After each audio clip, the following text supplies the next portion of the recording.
The 7 steps of effective speeches. There are 7 steps to accomplish success in public speaking. You must prepare by using the 7 steps. Step number 1, determine a goal. How do you go about doing this? Well, first, you must pick a subject.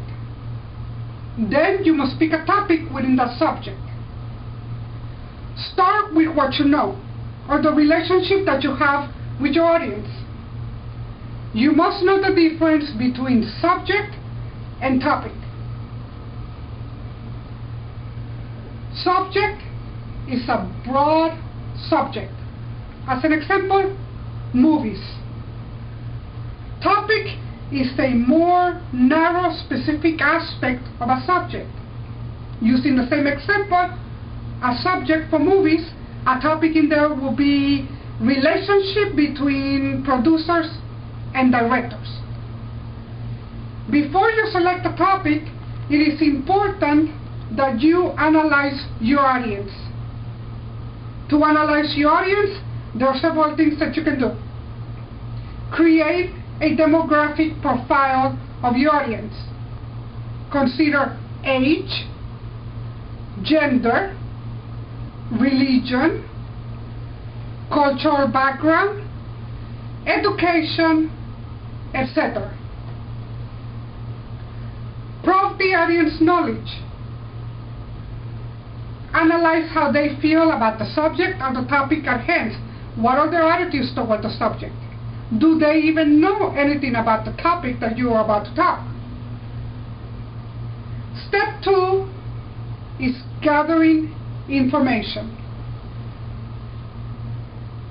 In gathering information, you must have completed step 1 successfully, which is determining your goal.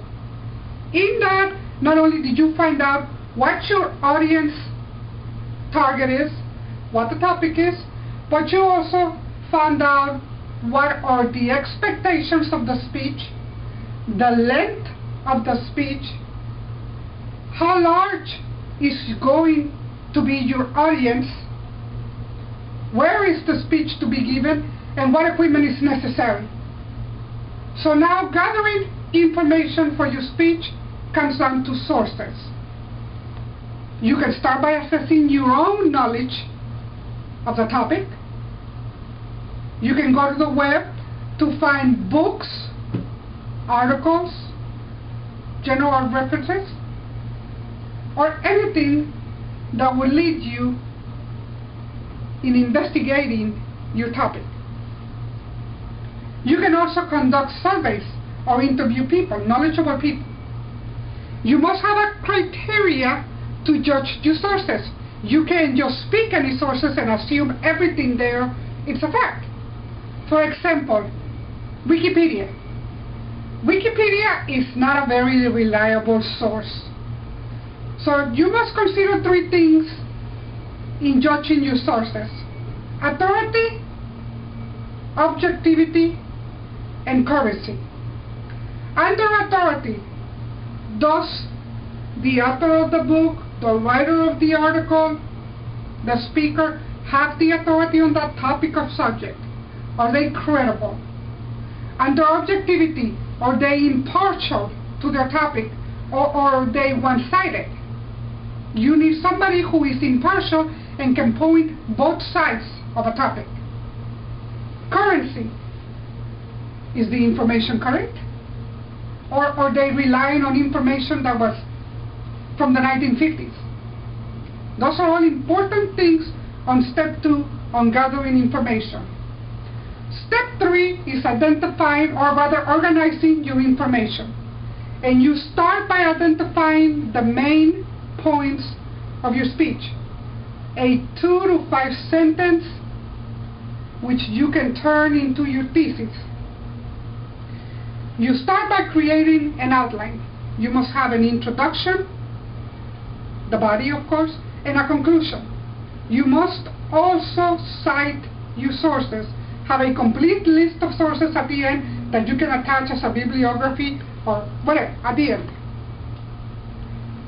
You must consider step 4, which is strategy, part or combination of step 3, which is organizing your information.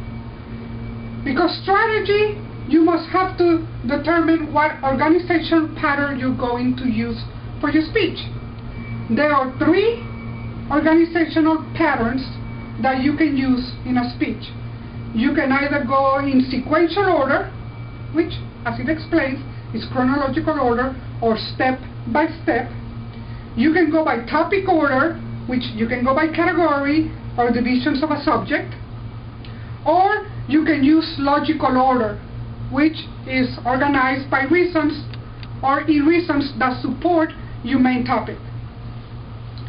Once you determine your organizational pattern, then you can move on to step 5, which is determine the need or creating visual aids.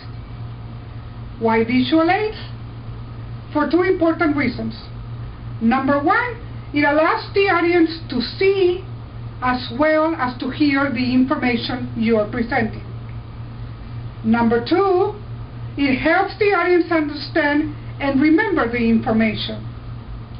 The most common types of visual aids are charts, graphs, photographs, drawings, video clips.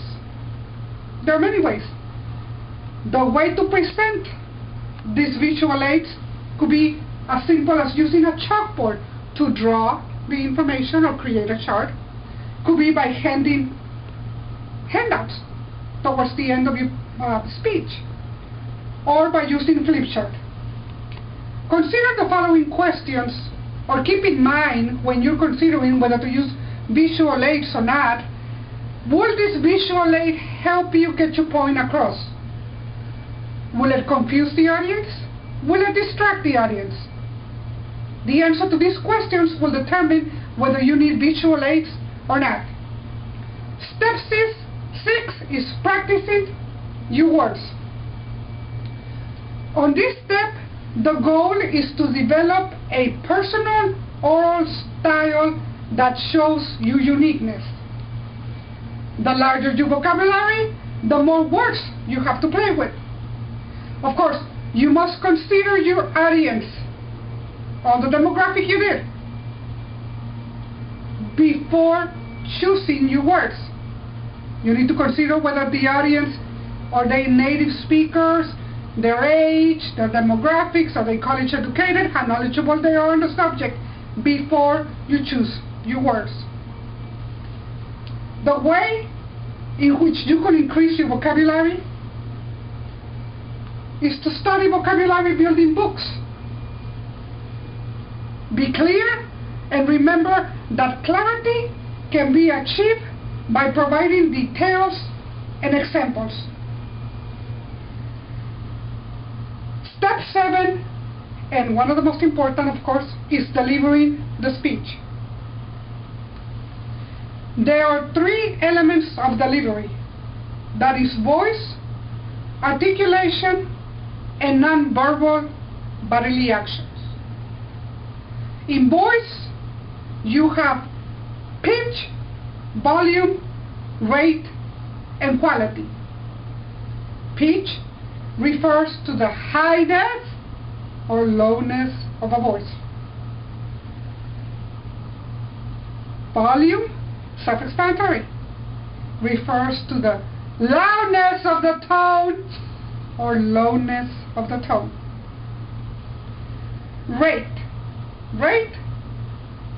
is the speed at which the speaker talks. They can talk slow, like I'm speaking right now, or they can talk real fast, like I'm speaking right now. Quality is the tone or the sound of a voice. For people like me who have an accent, it is important that we speak slowly and try to enunciate every word as correctly as possible. Nonverbal bodily actions. This refers to our gestures, our facial expressions, our movement, our poise, our posture. In conclusion, in order to develop a good speech, It is important that you follow these 7 steps and that you rehearse, practice, rehearse, practice. Your speech should be enthusiastic. It should include vocal expressions, fluency, and it should have eye contact. These are the steps to effective public speaking. Thank you.